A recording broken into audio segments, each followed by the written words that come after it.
Las sirenas no llegaron primero. Llegó el silencio. Un silencio que pesaba más que el plomo de las balas recién disparadas.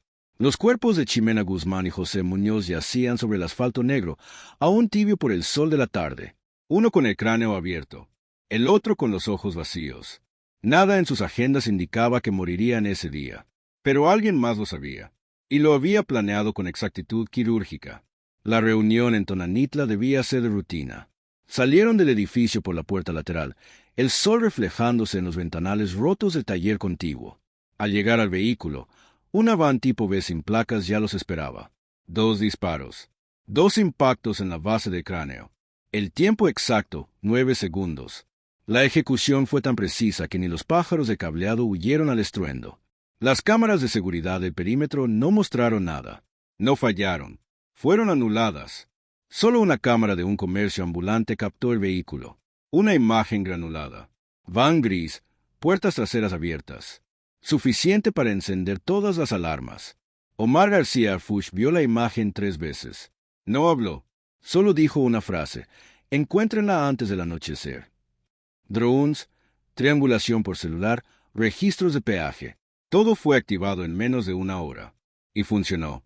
14 kilómetros al norte, un lector de VIN registró un fragmento. 3 HGB. La pista llevó a un taller clandestino. Allí, un testigo sin papeles declaró haber visto la van repintada de blanco. Dijo más, 2 hombres bajaron. Uno llevaba insignias de la policía auxiliar. Esa frase cambió todo. Arfuch ordenó el cierre de accesos en un radio de 25 kilómetros. Un nombre surgió entre los registros cruzados, Leobardo Salgado. Teniente, comisionado a tareas logísticas sin especificación. Su dirección, Loma Bonita. Apenas a 2 cuadras del último punto registrado por el GPS antes de la desaparición del vehículo. A las 2 de la madrugada, una unidad encubierta detectó movimiento. 2 hombres salieron por la parte trasera del domicilio. Uno llevaba una mochila térmica de mensajería. No fueron interceptados. Arfuch quería llegar más profundo, hasta la médula. En paralelo, el centro de inteligencia analizaba las llamadas emitidas desde Tonanitla. Entre todas, una resaltó, 34 segundos desde una línea institucional. El nombre, Elías Figueroa. Analista de datos. Sin funciones operativas. Sin permisos de campo. Esa noche, Arfuch irrumpió en el centro de operaciones. No pidió acceso. Lo exigió. En la terminal de Figueroa halló lo imposible. Múltiples consultas de la matrícula de la van. No una, varias. Con ángulos de cámara que no estaban disponibles para el sistema general. Tenemos una fuga adentro, murmuró. Y no es pequeña. Clara Brugada ya había sido notificada. Su rostro no disimuló.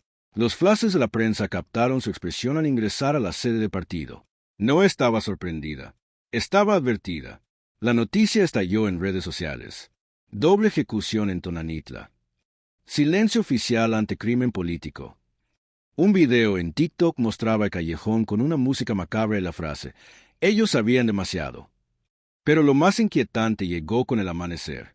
Una grabación privada de dron mostró la van, ahora blanca, avanzando por un camino de terracería. Sin placas. Se detenía en intervalos regulares, como si obedeciera a un patrón preprogramado. En Las Palomas, kilómetro 8, se bajaron 2 hombres, mochilas negras. Subieron a una moto tipo cross. El resto del camino lo hicieron a pie, por veredas que solo los técnicos de protección civil conocen. El mensaje era claro. Esto no fue improvisado. Esto fue una operación. Y apenas comenzaba. No era una van cualquiera. No era un error. No era una coincidencia. Cada elemento apuntaba a algo más profundo, más oscuro, más estructurado. La investigación oficial apenas se desperezaba, pero Arfuch ya había montado un esquema paralelo. En un edificio sin letreros, a las afueras del Anillo Federal de Seguridad, un grupo de exagentes de inteligencia y especialistas en rastreo digital trabajaba sin pausa, sin nombres, solo coordenadas, matrículas, frecuencias de radio. Una pizarra improvisada mostraba la ruta de fuga, línea por línea, punto por punto, las paradas, los desvíos, las horas exactas. Las coincidencias eran tantas que parecía una burla. Cada quiebre en el camino no era casualidad, era parte del guión. Uno de los puntos, Vallecito Alfa, reveló la primera pieza de un rompecabezas mayor. Un dron del equipo de Arfush detectó un sedán color vino, cubierto con una lona negra, estacionado junto a una cerca de púas. No tenía reporte de robo. Las placas pertenecían a una empresa de logística con sede en Azcapotzalco. Hasta ahí, nada fuera de lo común. Pero ese mismo tipo de placas había sido visto en operativos especiales del gobierno. El auto fue fotografiado. No tocado. Arfush ordenó vigilancia discreta, sensores térmicos y drones de vuelo bajo. En menos de 2 días, un hombre se acercó al vehículo. Lo reconocieron de inmediato. Eraz Morón, técnico en telecomunicaciones, ex empleado de la SSC, cesado 6 meses antes por anomalías administrativas. El expediente de Ron era una mina de oro. Había trabajado en el área de intervención de señales. Sabía dónde y cuando los sistemas de vigilancia quedaban ciegos. Sabía cómo neutralizar frecuencias sin dejar rastro. Su despido no fue por incompetencia. Fue una depuración. Selectiva. Calculada. Alguien lo sacó para volver a usarlo desde afuera. La van, ahora blanca, ya había cruzado 3 entidades. Sin autopistas. Sin cámaras oficiales. Tramos cortos. Relevos cada 60 kilómetros. Usaban radios VHF. Abastecimientos ocultos en fincas abandonadas. Una de esas fincas ofreció otro hallazgo, una bitácora sellada al vacío, páginas con coordenadas, claves, tiempos, y una lista de alias. Uno resaltaba, Leo Logístico, el mismo que figuraba en correos institucionales de Leobardo Salgado. La conexión era innegable. Chimena y José no fueron eliminados por lo que hacían, sino por lo que sabían, por lo que podrían haber dicho. Arfush no compartió todo con el Ministerio Público. Sabía que algunas partes estaban comprometidas. Su célula operativa trabajaba sin descanso. No dormían. No hablaban con nadie fuera de perímetro. Se movían como en estado de guerra. Y con razón. Esa semana, un analista del equipo presentó su renuncia sin explicación. 2 teléfonos de agentes encubiertos fueron desactivados remotamente. En la madrugada, alguien dejó una nota bajo la puerta de uno de los operadores. Ya saben que los están observando. La sospecha se convirtió en certeza. El enemigo no solo sabía que los buscaban, sabía dónde estaban, que investigaban, hasta dónde habían llegado.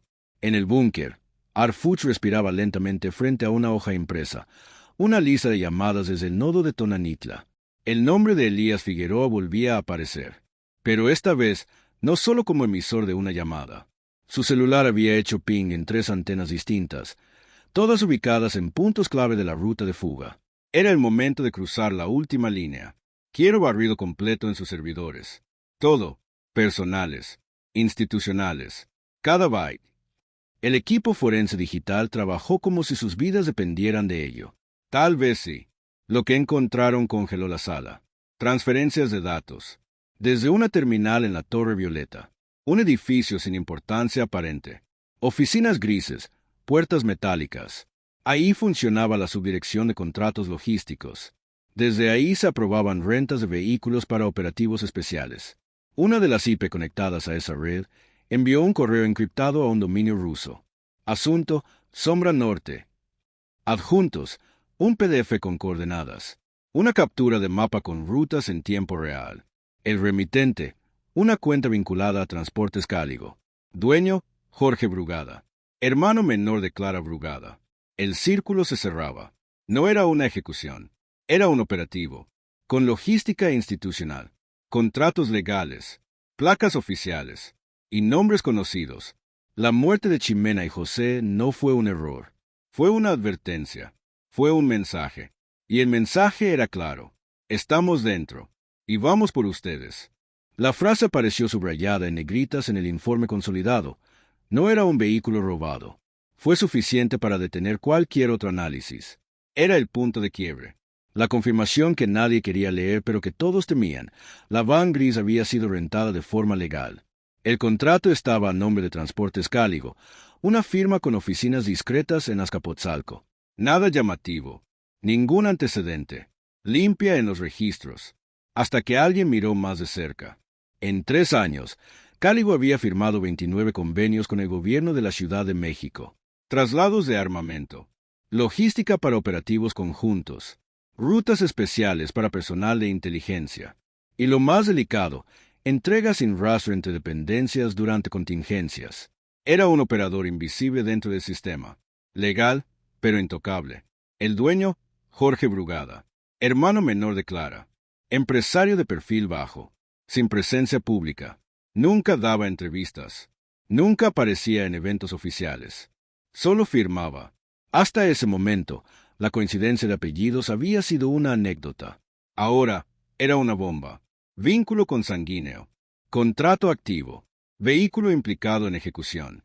Harfuch no necesitó más para reunir a su equipo. Se trazó un mapa, contratos, IPS, rutas, matrículas, transferencias. Lo que emergió no era una conspiración suelta, sino una arquitectura meticulosa de conexiones. Una maquinaria de desvío institucional, precisa, fría, amparada por sellos oficiales. Uno de los formularios de renta de la van fue llenado desde la Torre Violeta, la misma donde Figueroa accedía al sistema, la misma donde operaba Leobardo Salgado como subdirector operativo. El mismo nombre ya había aparecido en la lista de nodos críticos, vinculado a la vivienda en Loma Bonita. Y ahora, conectado al contrato inicial. Salgado conocía cada grieta del sistema de transporte institucional.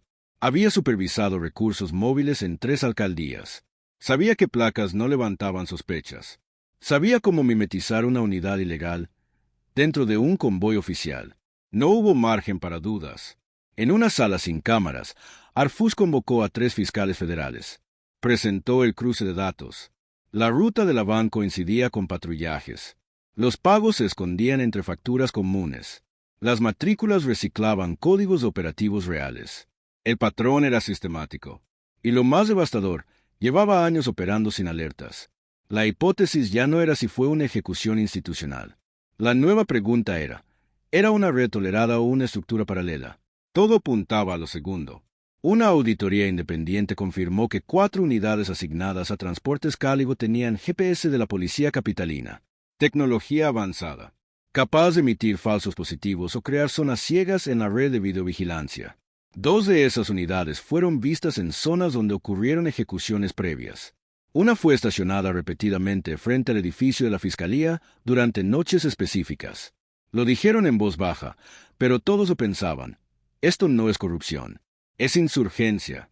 Desde adentro. Era una contraestructura, una réplica del Estado. Con vehículos propios, jerarquía, nodos de decisión. No operaban como cártel. No necesitaban narcos. Lo que tenían era más peligroso, legitimidad formal. Lo más siniestro, todo parecía legal. Las reacciones no tardaron. Activistas vinculados a Morena exigieron explicaciones. Clara Brugada suspendió 3 actos públicos. Se habló de presión interna, pero también de miedo. Columnistas comenzaron a insinuar lo impensable. ¿Y si el enemigo no estaba afuera? ¿Y si estaba sentado dentro del gabinete? En el Congreso, una diputada leyó en tribuna una declaración titulada «Cuando el Estado se dispara a sí mismo». La frase recorrió noticieros. Fue tendencia en redes. En la televisión, un exministro dijo, «Nunca fue un cártel. Fue una estructura que usamos para combatir a otros». Ahora se nos reveló. Las calles vibraban con tensión. Grupos ciudadanos colocaban veladoras junto a fotos de Ximena y José. Un cartel, repetido por cientos, decía, no fue crimen, fue mensaje. Y ese mensaje estaba siendo recibido. Con temor, con rabia, con un silencio que decía demasiado. Dentro del búnker, Harfuch sabía que cada paso siguiente costaría caro. Una decisión mal tomada podía implosionar instituciones enteras. Porque ya no se trataba de capturar culpables. Se trataba de elegir entre encubrir o derrumbar. Y eso lo convertiría en blanco. El auditorio no tenía logos, no tenía cámaras, no tenía periodistas. Solo paredes gruesas, sillas metálicas y la certeza de que lo que se iba a decir ahí no saldría en boletines. Al menos no todavía. Omar García Harfuch se paró frente a la pantalla. No levantó la voz.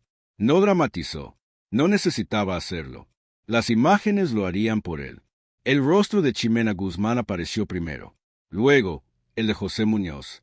Segundos después, una serie de documentos, contratos con sellos oficiales, registros vehiculares, rutas de escape delineadas al milímetro, capturas de pantalla de transferencias cifradas, coordenadas en mapas que coincidían con los trayectos reales. Y una frase, El asesino tuvo ayuda desde adentro. No lo digo por sospecha. Lo digo por evidencia. Silencio. Nadie tomó notas. Nadie murmuró. Nadie se movió. El aire era concreto. Ahí estaban sentados los fiscales principales del caso, 3 generales de la Guardia Nacional, el Contralor Interno, asesores jurídicos de la Presidencia y un representante del Centro Nacional de Inteligencia. Todos ellos, por primera vez, bien de rompecabezas completo. Facturas legítimas, correo cifrado, contratos en orden, placas reales, todo perfectamente legal. Pero detrás de cada documento, una acción letal, una ejecución, una traición institucional. Harfuch no dio rodeos. El problema no es que nos hayan infiltrado, dijo. El problema es que hemos aprendido a convivir con la infiltración. Esta vez, actuó mejor que nosotros. Más rápido, más disciplinada. Las rutas de vigilancia, las escoltas, los convoys, los traslados. Todo había sido replicado por esta red. Todo había sido utilizado para convertir el aparato de seguridad en una máquina de precisión para asesinar a 2 personas clave. No por error, no por venganza, por control. Ximena no era solo una secretaria. Era filtro directo de Clara Brugada. Y José Muñoz no era solo asesor. Tenía acceso a bitácoras internas y al seguimiento de rutas institucionales. Ambos sabían demasiado. Y ambos estaban fuera del sistema en menos de 10 segundos. Las consecuencias no tardaron en manifestarse fuera de esas paredes. Protestas espontáneas frente a dependencias. Vidrios rotos en la Secretaría de Seguridad. Marchas con veladoras. En las paredes, el rostro de Ximena con una frase. Ella hablaba demasiado. El miedo había cambiado de bando. Comerciantes cerraban antes del atardecer. Escuelas suspendían clases vespertinas. Sindicatos llamaban a asambleas urgentes. En redes sociales, los hashtags van del silencio y purga interna se mantenían por días en los primeros lugares. Pero algo más comenzó a circular. Mapas colaborativos que mostraban los trayectos de vehículos vinculados a transportes Cáligo. Usuarios anónimos compartían supuestas coordenadas de escondites, reuniones secretas, nombres en clave. La paranoia ya no era reserva de los altos mandos. Era combustible de la ciudadanía. Clara Brugada no dio declaraciones por más de 70 horas. Su ausencia era más elocuente que cualquier conferencia. Cuando finalmente habló, lo hizo en un comunicado impersonal. Admitió zonas grises en su equipo. Habló de errores humanos. Evitó responder preguntas. Intentó contactar a Harfuch. Él no contestó. No por desprecio, por autopreservación. Cualquier conversación entre ambos sería dinamita. Y los enemigos ahora no estaban en un solo frente. Estaban en todos. La presidencia monitoreaba el caso de cerca. Demasiado cerca. El informe reservado fue entregado en una carpeta negra. Sin copias. Sin digitalización. Fotografías. Documentos impresos. Una memoria USB que, según Harfuch, debía ser destruida tras su lectura. Lo que contenía no era solo evidencia. Era una declaración de guerra. La presidenta no habló de él en público, pero su gabinete lo entendió. Ese archivo definía los próximos 10 años de país. Si se filtraba, podría colapsar partidos, secretarías, alianzas enteras. Si se ocultaba, dejaría la puerta abierta a una red que ya había demostrado saber matar con más eficacia que cualquier cártel. La última diapositiva de la reunión fue una frase. El Estado no puede ser rehén de su propia sombra. Horas después, apareció una lona en Periférico Sur. Decía, si limpiar el Estado cuesta sangre, que empiece por la nuestra. La retiraron antes del amanecer. Pero otra apareció en Iztapalapa. Luego, en Reforma. Luego, en Palacio. La sombra ya no se escondía. Se multiplicaba. Lo que comenzó como una operación de rastreo ya no respondía a lógica policial. Cada paso que daba el equipo de Harfuch encontraba resistencia activa. No errores, no omisiones. Obstáculos deliberados. Un dron fue derribado en Tutitlán mientras seguía un convoy sospechoso. Un correo clave desapareció de los servidores centrales. Un funcionario de inteligencia fue transferido sin previo aviso. El sistema estaba reaccionando, pero no a favor de la verdad, a favor de su autopreservación.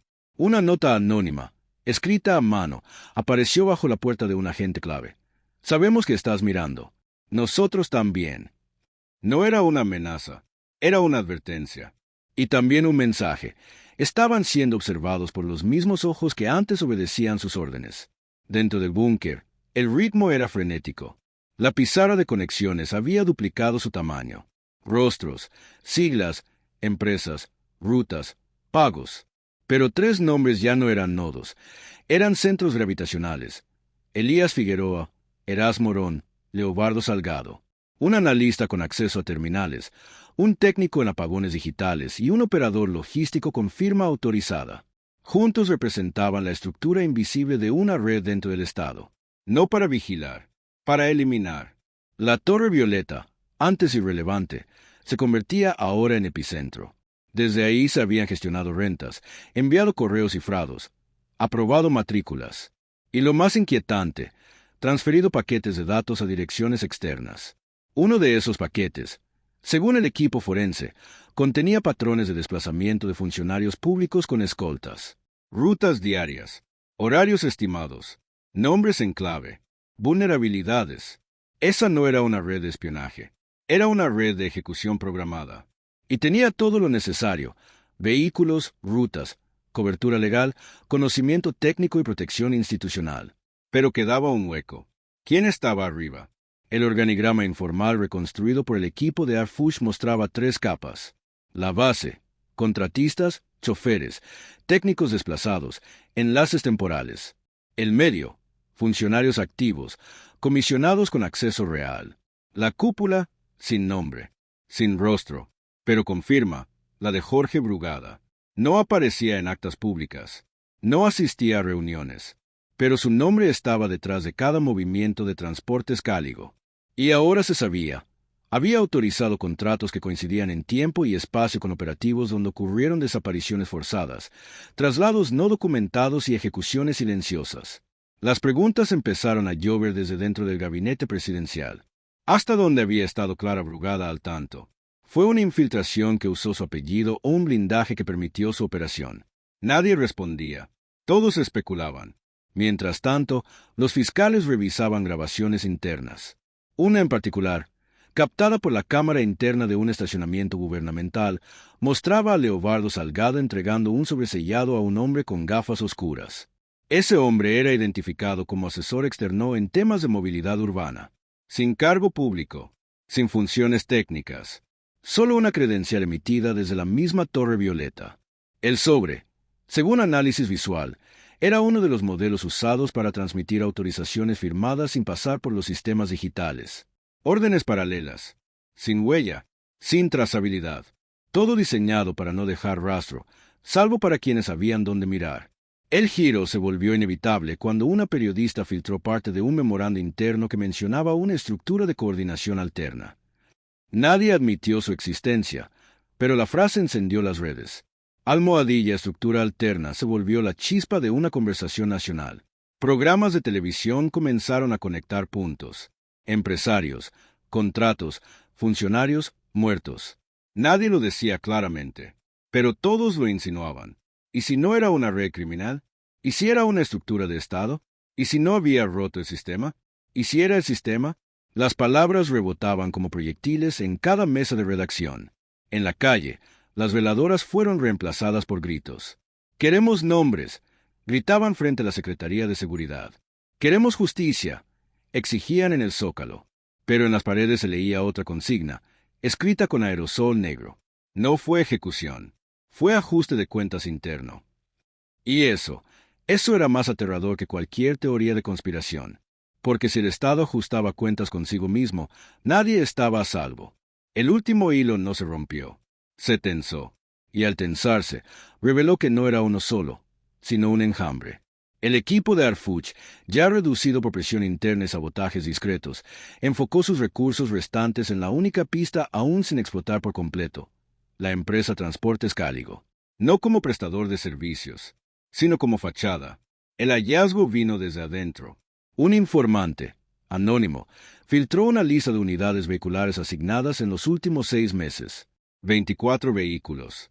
De esos, al menos 11 no figuraban en el sistema de seguimiento oficial. 5 aparecían con duplicidad de matrícula. 4 más tenían números de serie que no coincidían con los del Registro Nacional de Vehículos.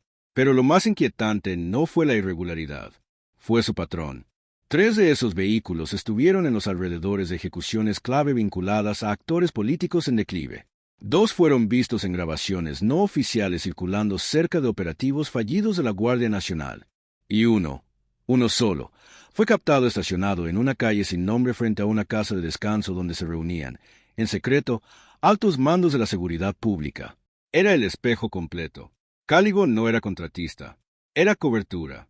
Los documentos revisados mostraban que en al menos 7 contratos, las firmas de validación correspondían a subdirectores ya jubilados o fallecidos.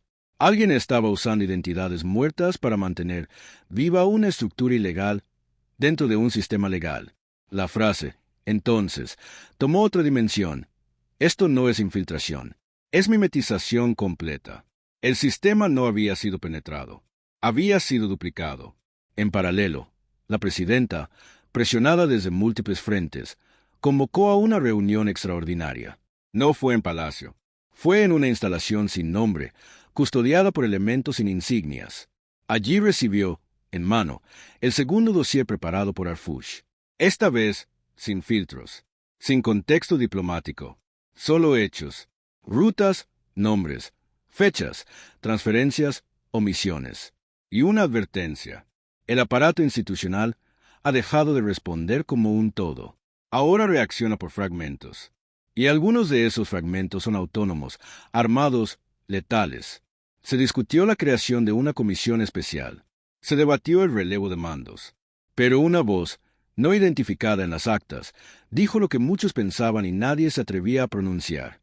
Esto no se limpia sin sangre. La pregunta es, ¿de quién? Mientras tanto, la ciudad ardía en rumores.